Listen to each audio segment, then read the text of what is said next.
Assalamualaikum warahmatullahi wabarakatuh. Pernahkah memperhatikan bagaimana matahari selalu terbit pada waktunya, bulan bergerak dalam orbitnya, air mengalir dari tempat tinggi menuju lautan, dan angin berhembus tanpa pernah lupa pada tugasnya? Tidak ada satu pun dari mereka yang terlambat, memberontak, atau keluar dari hukum yang telah Allah tetapkan. Alam semesta berjalan dengan keteraturan yang begitu sempurna, seolah seluruh isinya sedang tunduk dalam satu perintah yang sama. Di dalam Al-Quran, Allah menggambarkan hal itu dalam surah Fussilat ayat 11. A'tiyatawan au karhan qala ta'atayna ta'yan, yang artinya, datanglah kalian dengan suka ataupun terpaksa. Lalu langit dan bumi menjawab, kami datang dalam kepatuhan. Ayat ini bukan hanya berbicara tentang awal penciptaan semesta, tetapi juga membuka rahasia besar tentang hakikat keberadaan. Bahwa sejak awal, seluruh alam telah memilih tunduk kepada Allah. Gunung berdiri dalam kepatuhannya, lautan bergelombang dalam kepatuhannya, bintang-bintang beredar dalam kepatuhannya. Seluruh semesta sedang berzikir, bukan semata dengan suara, tetapi dengan menjalankan hukum yang Allah tetapkan bagi mereka.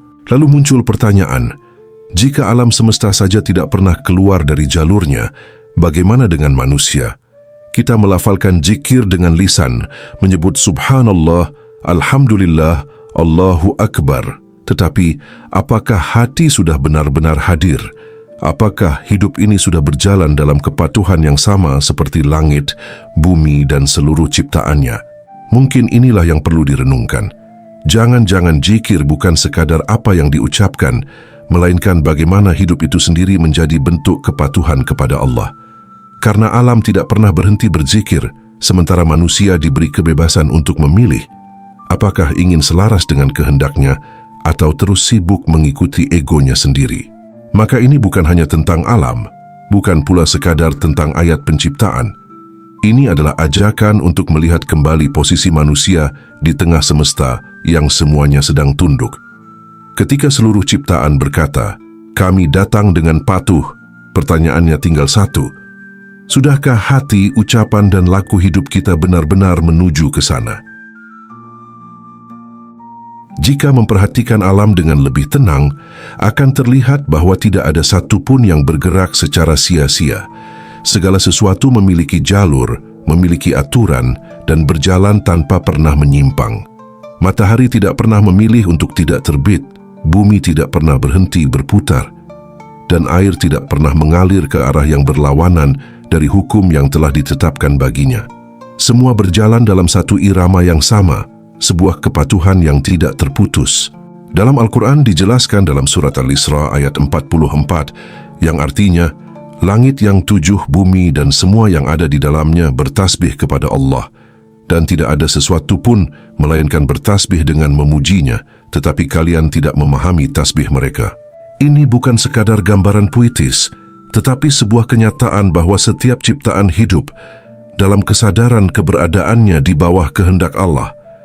Mereka tidak mengucapkan dengan lisan seperti manusia, tetapi keberadaan mereka sendiri adalah bentuk tasbih yang nyata. Gunung yang diam bukan berarti tidak berzikir, justru diamnya adalah bentuk kepatuhan. Laut yang bergelombang bukan berarti kacau, tetapi bergerak dalam batas yang tidak pernah dilanggarnya. Bahkan sesuatu yang tampak sederhana seperti angin, bergerak dengan arah dan kekuatan yang telah ditentukan. Tidak ada yang keluar dari jalur. Tidak ada yang melawan. Disinilah letak pelajaran yang sering terlewat. Zikir dalam makna yang paling dalam, bukan hanya suara yang keluar dari mulut, tetapi keselarasan total dengan kehendak Allah. Alam tidak pernah lupa kepadanya, karena mereka tidak memiliki keinginan untuk menjadi selain apa yang telah ditetapkan. Mereka tidak memiliki ego yang ingin melawan, tidak memiliki ambisi untuk keluar dari aturan. Berbeda dengan manusia. Manusia seringkali memahami zikir sebagai sesuatu yang diucapkan pada waktu-waktu tertentu. Ada saat untuk berzikir dan ada saat untuk kembali lalai. Ada waktu untuk merasa dekat dan ada waktu untuk merasa jauh. Padahal jika melihat alam, tidak ada jeda dalam kepatuhan. Tidak ada waktu di mana alam berhenti mengingat Allah. Di titik ini pemahaman mulai bergeser. bahwa zikir bukan sekadar aktivitas melainkan keadaan. Bukan hanya apa yang dilakukan, tetapi bagaimana seseorang hidup. Ketika hati, pikiran, dan tindakan berjalan dalam kesadaran akan Allah, disitulah zikir mulai menjadi hidup. Bukan lagi sesuatu yang terpisah dari kehidupan, tetapi menjadi inti dari setiap gerak. Alam mengajarkan satu hal yang sangat sederhana namun dalam. Mereka tidak pernah mencoba menjadi sesuatu yang lain. Air tetap air, api tetap api, langit tetap langit. Mereka menerima peran mereka sepenuhnya, dan justru dalam penerimaan itulah mereka mencapai kesempurnaan dalam kepatuhan. Manusia sering merasa harus menjadi sesuatu yang lain, mengejar hal-hal di luar dirinya, dan dalam proses itu justru menjauh dari fitrah yang telah Allah tetapkan. Disinilah kegelisahan mulai muncul, karena ada jarak antara apa yang dijalani dengan apa yang seharusnya. Jika alam adalah guru, maka pelajaran pertama yang diajarkan adalah tentang kembali kepada fitrah, kembali kepada jalur yang telah ditetapkan, kembali kepada kesadaran bahwa hidup ini bukan milik diri sepenuhnya.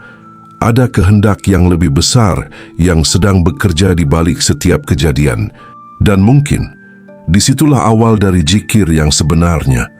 Bukan dimulai dari banyaknya ucapan, tetapi dari kesediaan untuk selaras. Ketika manusia mulai berhenti melawan dalam batin, mulai menerima dengan kesadaran, dan mulai menjalani hidup dengan arah yang jelas menuju Allah, perlahan-lahan hidup itu sendiri berubah menjadi zikir. Bukan lagi hanya lisan yang menyebut, tetapi seluruh keberadaan ikut bersaksi. Jika alam telah menunjukkan kepatuhan tanpa celah, maka manusia justru berdiri di persimpangan. Di satu sisi ada panggilan untuk tunduk, di sisi lain ada dorongan untuk melawan. Manusia tidak seperti matahari yang harus terbit atau air yang pasti mengalir. Manusia diberi ruang untuk memilih, dan disitulah letak kemuliaan sekaligus ujian yang paling dalam. Dalam Al-Quran, manusia disebut sebagai makhluk yang memikul amanah. Seperti dijelaskan dalam surat Al-Ahzab ayat 72, yang artinya, sesungguhnya kami telah menawarkan amanah kepada langit, bumi, dan gunung-gunung, tetapi semuanya enggan untuk memikul amanah itu. Dan mereka khawatir akan mengkhianatinya, lalu dipikullah amanah itu oleh manusia. Sungguh, manusia itu sangat zalim dan sangat bodoh. Amanah itu bukan sekadar tanggung jawab lahiriah, tetapi kemampuan untuk memilih jalan hidupnya sendiri, kemampuan untuk taat, dan juga kemungkinan untuk berpaling. Tidak ada makhluk lain yang memiliki posisi seperti ini. Di dalam diri manusia, ada dua arus yang terus berjalan. Ada bagian yang ingin kembali kepada Allah, yang merasa tenang saat dekat, yang merasakan kedamaian ketika selaras dengan kebenaran. Namun di saat yang sama, ada juga dorongan lain yang ingin bebas tanpa batas, yang ingin menentukan jalannya sendiri, yang seringkali tidak ingin tunduk. Pertarungan ini tidak selalu terlihat jelas. Ia hadir dalam hal-hal kecil, dalam keputusan sehari-hari, dalam cara memandang hidup, dalam bagaimana menerima keadaan. Kadang manusia merasa sudah dekat dengan Allah karena lisannya sering berzikir, tetapi di dalam hatinya masih ada penolakan terhadap apa yang terjadi dalam hidupnya. Disinilah jarak itu muncul. Berbeda dengan alam yang tidak pernah menolak, manusia seringkali berkata patuh dengan lisan, tetapi batinnya masih mempertanyakan. Mengapa harus seperti ini? Mengapa tidak seperti yang diinginkan? Mengapa jalan hidup terasa tidak sesuai harapan? Pertanyaan-pertanyaan ini bukan salah, tetapi menunjukkan bahwa kepatuhan itu belum sepenuhnya utuh. Dalam pandangan sufi seperti Jalaluddin Rumi, ego bukan sesuatu yang harus dimusnahkan secara kasar, tetapi sesuatu yang perlu dikenali dan dilampaui. Ego adalah bagian yang selalu ingin menjadi pusat, ingin diakui, ingin mengendalikan. Selama ego masih mendominasi, kepatuhan akan terasa berat bahkan terpaksa. Disinilah makna tau'an au karhan menjadi sangat dekat dengan kehidupan manusia. Ada saat di mana seseorang taat karena terpaksa, menjalankan perintah karena kewajiban, bukan karena cinta. Dan itu adalah tahap yang wajar. Namun perjalanan tidak berhenti di sana. Ada panggilan untuk beralih dari keterpaksaan menuju kerelaan. Perubahan ini tidak terjadi secara instan. Ia tumbuh perlahan, melalui kesadaran yang terus diasah. Ketika seseorang mulai melihat bahwa setiap kejadian memiliki makna, bahwa setiap takdir membawa pelajaran, bahwa tidak ada yang benar-benar sia-sia, maka perlahan penolakan itu melemah. Yang awalnya terasa berat mulai terasa bisa diterima. Manusia tidak diminta menjadi seperti alam yang tidak memiliki pilihan. Justru manusia diminta untuk menggunakan pilihannya dengan benar. Memilih untuk tunduk, memilih untuk percaya, memilih untuk selaras dengan kehendak Allah, meskipun kadang tidak sesuai dengan keinginan pribadi. Dan inilah kepatuhan menjadi sesuatu yang hidup. Bukan lagi sekadar kewajiban yang dijalankan, tetapi kesadaran yang tumbuh dari dalam. Ketika hati mulai menerima, lisan menjadi jujur, dan perbuatan mengikuti, maka perlahan jarak antara manusia dan kepatuhan itu mulai mengecil. Dan mungkin, perjalanan manusia bukan tentang menjadi sempurna seketika, tetapi tentang terus bergerak dari penolakan menuju penerimaan, dari keterpaksaan menuju keikhlasan, dari ego menuju kepasrahan. Sebuah perjalanan yang sunyi, tetapi menentukan arah seluruh kehidupan. Kemudian jika alam berzikir melalui kepatuhannya, dan manusia diberi pilihan untuk tunduk atau menyimpang, lalu di mana posisi zikir yang selama ini diucapkan? Apakah ia benar-benar membawa manusia mendekat, atau hanya berhenti sebagai suara yang berulang? Banyak orang mengira zikir adalah tentang seberapa sering lisan menyebut nama Allah. Padahal dalam kedalaman maknanya, zikir bukan hanya sesuatu yang diucapkan, tetapi sesuatu yang dihidupi. Lisan bisa saja menyebut, tetapi hati belum tentu hadir. Dan ketika hati tidak hadir, zikir belum menyentuh inti. Dalam Al-Quran, Allah mengingatkan agar manusia berzikir dengan hati yang hadir dan penuh kesadaran. Ini menunjukkan bahwa zikir bukan sekadar rutinitas, tetapi sebuah keadaan batin. Keadaan di mana seseorang benar-benar menyadari keberadaan Allah dalam setiap aspek hidupnya. Disinilah sering terjadi ketidaksinkronan. Lisan mengucap subhanallah, tetapi hati masih gelisah menerima kenyataan. Lisan mengucap alhamdulillah, tetapi batin masih merasa kurang dan tidak puas. Lisan mengucap Allahu Akbar, tetapi dalam praktik hidup yang dibesarkan justru ego dan keinginan diri. Bukan berarti zikir itu sia-sia. Justru ucapan itu adalah pintu. Ia adalah langkah awal yang sangat penting. Tetapi jika berhenti di sana, maka zikir belum sempurna. Ia baru menyentuh permukaan, belum masuk ke dalam. Para sufi, termasuk Jalaluddin Rumi, melihat zikir sebagai perjalanan dari luar ke dalam, lalu dari dalam ke seluruh kehidupan. Dimulai dari lisan, turun ke hati, lalu memancar ke tindakan. Ketika zikir sudah sampai ke tahap ini, seseorang tidak hanya mengingat Allah saat beribadah, tetapi dalam setiap keputusan, setiap sikap, dan setiap cara memandang hidup. Tasbih bukan lagi sekadar ucapan bahwa Allah Maha Suci, tetapi cara melihat segala sesuatu tanpa prasangka buruk kepadanya. Tahmid bukan hanya pujian di bibir, tetapi penerimaan yang tulus terhadap apa yang terjadi. Dan zikir bukan lagi aktivitas tertentu, tetapi kesadaran yang terus menyala. Dan di sini hidup mulai berubah.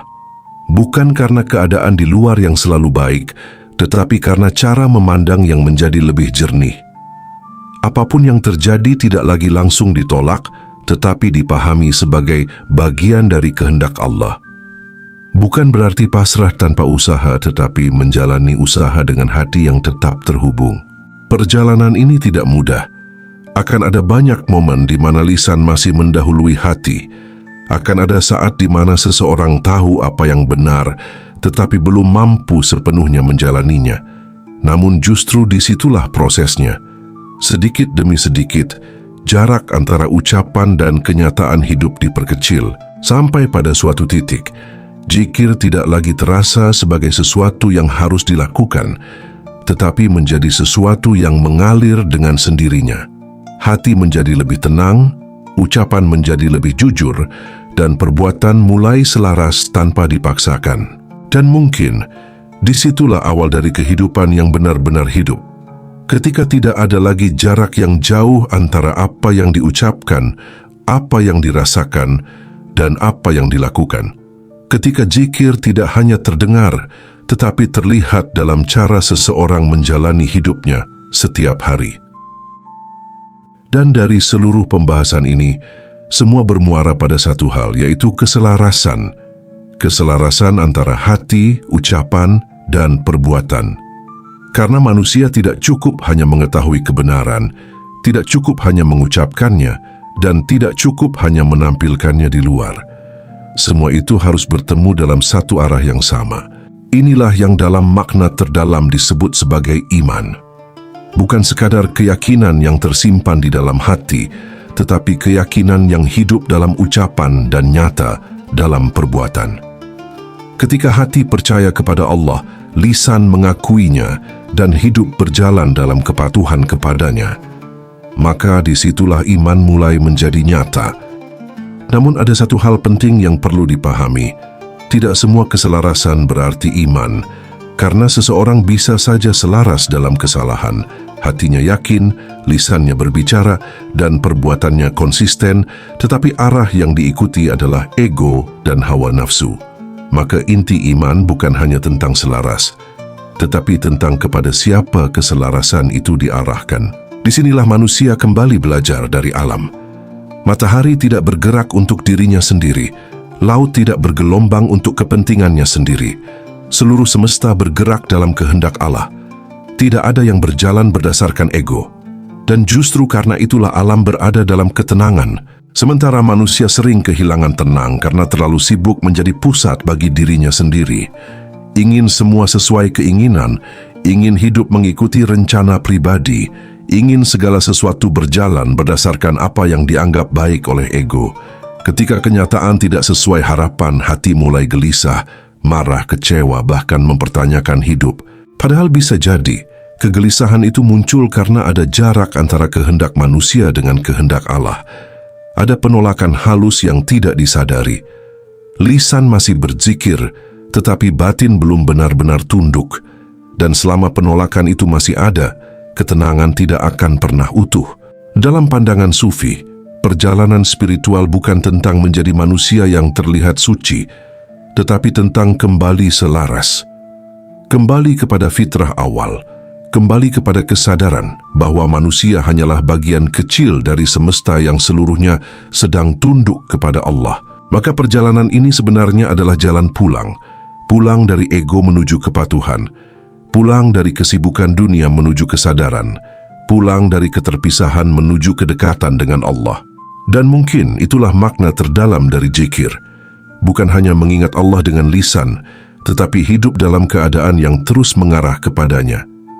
Hingga suatu saat, hati tidak lagi banyak melawan, ucapan tidak lagi kosong, dan perbuatan tidak lagi berjalan sendiri-sendiri.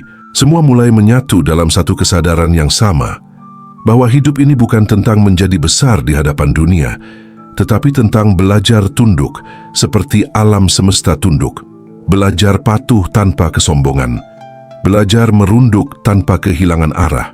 Karena pada akhirnya, seluruh alam sudah lebih dahulu mengajarkan satu kalimat yang sangat sederhana, namun begitu dalam. Kami datang dengan patuh. Pada akhirnya, manusia hidup di tengah semesta yang seluruhnya sedang bersujud kepada Allah. Langit, bumi, lautan, angin, matahari, dan seluruh ciptaan berjalan dalam aturannya tanpa pernah keluar dari jalur. Mereka berzikir bukan hanya dengan suara, tetapi dengan kepatuhan yang tidak terputus. Sementara manusia diberi sesuatu yang tidak dimiliki oleh alam, yaitu pilihan. Manusia bisa mendekat, bisa menjauh, bisa tunduk, atau bisa mengikuti egonya sendiri. Dan disitulah letak ujian terbesar kehidupan. Bukan sekadar apakah lisan mampu berzikir, tetapi apakah hati dan laku hidup benar-benar mau selaras dengan Allah.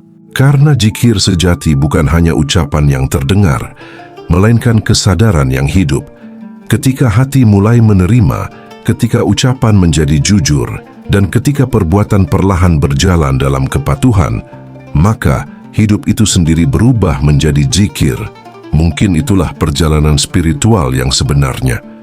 Bukan tentang terlihat paling suci, bukan tentang merasa paling dekat, tetapi tentang terus belajar kembali. Kembali dari ego menuju kepatuhan, kembali dari kegelisahan menuju ketenangan, kembali dari merasa memiliki segalanya menuju sadar bahwa semuanya milik Allah. Dan bisa jadi, ketenangan yang selama ini dicari bukan hadir ketika semua keinginan terpenuhi, tetapi ketika hati akhirnya berhenti melawan kehendaknya. Jika seluruh semesta telah berkata, "Kami datang dengan patuh," maka pertanyaannya sekarang adalah, apakah manusia siap mengatakan hal yang sama?